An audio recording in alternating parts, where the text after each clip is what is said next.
तो hello guys, कैसे हैं आप लोग। मुझे उम्मीद है कि आप लोग बहुत ही अच्छे होंगे। चैप्टर 2 में आपका स्वागत है।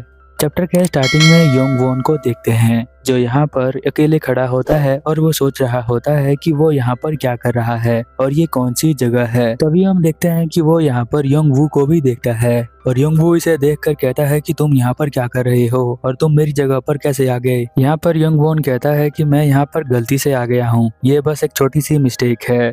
योंग वू कहता है कि ये किस तरह की मिस्टेक है और तुम यहाँ पर क्या कर रहे हो। हर बार जो सीनियर होते हैं वो लोग ऐसा ही करते हैं, ऐसा वो योंग वॉन से कहता है। योंग वॉन यहाँ पर कहता है तुम कैसी बात कर रहे हो, ये एक तरह का ड्रीम है।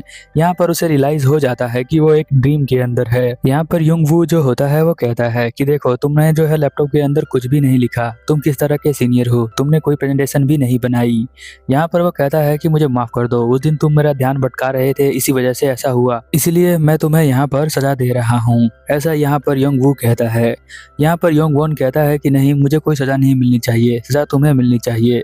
बट हम देखते हैं कि यहाँ पर योंग वू कुछ मानता नहीं है और एक यहाँ पर बंदा आता है जो उसे काटने के लिए यहाँ पर उसे लिटा देता है। वो बहुत तेज तेज से डरने लग जाता है, चिल्लाने लग जाता है, बट वो सोचता है कि मैं अब यहीं पर मर जाऊंगा, जैसा कि आप सभी लोग बचपन में सपना देखते हुए सोचते होंगे। तभी हम देखते हैं उसकी नींद यहाँ पर खुल जाती है और वो कहता है किस तरह का ये ड्रीम था। वो यहाँ पर जल्दी से उठता है और कंपनी जाने के लिए तैयार हो जाता है। हम देखते हैं कंपनी में आज भी मीटिंग होती है।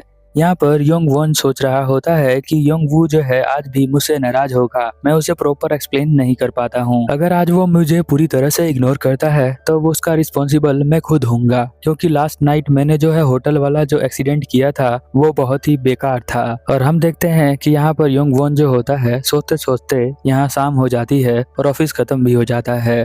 वो अपने घर पर पहुँचता है और अभी भी यहाँ पर योंग वू के बारे में ही सोच रहा होता है। वो सोचता है कि क्या मैं उसके पोस्ट पर लाइक कर दूं। फिर हम देखते हैं कि वो गलती से उस पोस्ट पर लाइक भी कर देता है और वो फिर यहाँ पर घबरा जाता है और यहाँ पर उसका रिएक्शन जो है कंपनी के ग्रुप में चला जाता है। तो वो सोचता है उसका वहां से नंबर निकाल के वो उसे कॉल कर ले, बट वो यहाँ पर उसे कॉल नहीं करता, बस सोचता रहता है कि मैं उसे कॉल करूं या फिर ना करूं। एक्चुअल में वो सोचता है कि उसकी जो मैसेजेस का रिप्लाई आज तक किसी ने नहीं दिया, तो यहाँ पर उसके कॉल का रिप्लाई कौन देगा।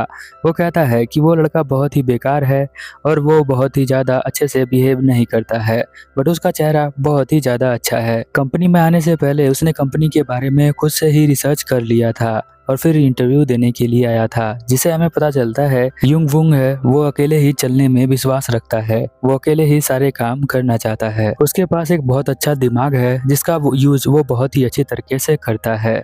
वो किसी की बात को सुनता नहीं है, वो अपने मन की ही करता है। मीटिंग में यहाँ पर वो कहता है कि डेटा के अंदर कुछ ना कुछ गलत है, तो तुम्हें जो है ध्यान से देखना पड़ेगा। फिर हम देखते हैं कि सभी लोग ध्यान से देखने लग जाते हैं और यहाँ पर एक फीमेल एम्प्लॉय कहती है कि ये मीटिंग यहीं पर खत्म हो जाती है, तो हमें जो है एक नेक्स्ट वीकेंड एक डिनर का प्लान करना चाहिए। वो कहती है कि सभी टीम मेंबर्स जो है एक साथ बैठेंगे, वो एक साथ डिनर करेंगे, जिससे कि उनका जो बिहेवियर होगा एक दूसरे से अच्छा हो जाएगा, उनका रिलेशनशिप। और इस तरह के काम कंपनी में एक ही डिपार्टमेंट करता है जिसका नाम एचआर डिपार्टमेंट होता है। कंपनी में जाते ही तुम्हें पता चल जाएगा एचआर डिपार्टमेंट क्या होता है। इधर हम देखते हैं कुछ बंदे उसके बाद से बहुत ज्यादा खुश होते हैं, बट कुछ बंदे बहुत ज्यादा उदास होते हैं क्योंकि उन्हें वीकेंड पे जाना पड़ेगा। यहाँ पर योंग वोन जो होता है वो जा रहा होता है, साथ में सोच भी रहा होता है कि मेरे साथ कुछ भी अच्छा नहीं हो रहा है, मैं ब्लाइंड डेट पे गया था वो भी अच्छा नहीं हुआ। तभी यहाँ पर योंग वू कहता है सीनियर सुनो। तो हम देखते हैं कि यहाँ पर योंग वोन रुक जाता है और कहता है क्या हुआ। तो वो कहता है कि मुझे तुमसे थोड़ी बात करनी है। वो उसके करीब आता है। योंग वोन कहता है तुम उधर से ही बात कर सकते हो, इतने करीब आने की जरूरत नहीं है। तभी हम देखते हैं वो उसके और करीब चला जाता है और वो यहाँ पर गेट को बंद कर रहा होता है।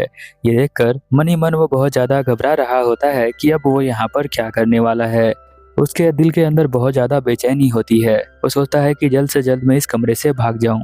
यहाँ पर योंग वू कहता है कि तुम इतना ज्यादा घबरा क्यों रहे हो, मैं भी अपने कभी भी किसी भी सीनियर का कोई भी रूमर नहीं फैलाता हूँ, कोई भी अफवाह मैं नहीं फैलाऊंगा कि तुम जो हो मेंस को लाइक करते हो। ऑफिस में मैं किसी को भी नहीं बताऊंगा कि तुम जो हो लड़कों को पसंद करते हो। योंग वू यहाँ पर कहता है तुम क्या बातें कर रहे हो, तुम कैसी बातें कर रहे हो मुझसे। यहाँ पर योंग वू जो है वो समझ नहीं पाता कि ये किस तरह से रिएक्ट कर रहा है। योंग वू यहाँ पर कहता है कि तुम जो हो इतना ज्यादा टेंशन मत लो, वैसे जो कल हुआ था वो 100% 1% मिसअंडरस्टैंडिंग थी, तो तुम्हें जो है उसकी ज्यादा फिक्र करने की जरूरत नहीं है। मैं बस वहाँ पर एक अच्छे इंसान से मिलने गया था, मैं तुम जैसे इंसान से नहीं मिलने गया था, और ना ही मैं तुम जैसे इंसान में बिल्कुल इंटरेस्टेड हूँ। वो दोनों एक दूसरे को कुछ देर तक देखने लग जाते हैं, दोनों कुछ नहीं बोलते।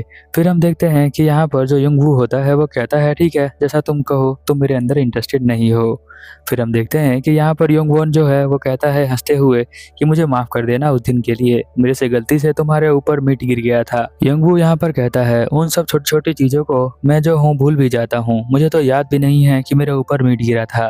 यहाँ पर योंगवू कहता है कि ये तो अच्छी बात है। तभी हम देखते हैं कि वो पीछे से कहता है कि तुम वहाँ पर खड़े होकर क्या कर रहे हो। फिर हम देखते हैं कि यहाँ पर जो योंगवू होता है वो एक बुक लेकर पढ़ना स्टार्ट कर देता है, और वो कहता है कि तुम्हें जो है कोई और रूम देख लेना चाहिए। योंगवॉन कहता है कि तुम किस तरह की बातें कर रहे हो, मुझे किस रूम की जरूरत है। योंगवू यहाँ पर कहता है कि तुम किस तरह के सीनियर हो, तुम्हें पता भी नहीं है आफ्टरनून में हमें मीटिंग के लिए एक ट्रिप पर जाना है, तो वहाँ पर अपना रूम जो है अलग ले लेना। बाहर से तो यहाँ पर योंगवॉन जो है वो हंस रहा होता है, बट मन के अंदर सोच रहा होता है ये क्या हो गया मेरे साथ, अब मुझे इसके साथ सेम कार में जाना पड़ेगा, सेम रूम में स्टे करना पड़ेगा और साथ में ही सोना पड़ेगा। मुझे समझ में नहीं आ रहा ये सारी अजीब सी चीजें मेरे साथ ही क्यों होती हैं। ये चैप्टर यहीं पर खत्म हो जाता है। अगर आपको ये चैप्टर पसंद आया तो प्लीज नीचे कमेंट करें और इस वीडियो को लाइक करें और अपने दोस्तों के साथ शेयर करें। मिलते हैं अगले चैप्टर में, तब तक के लिए ओवर एंड आउट।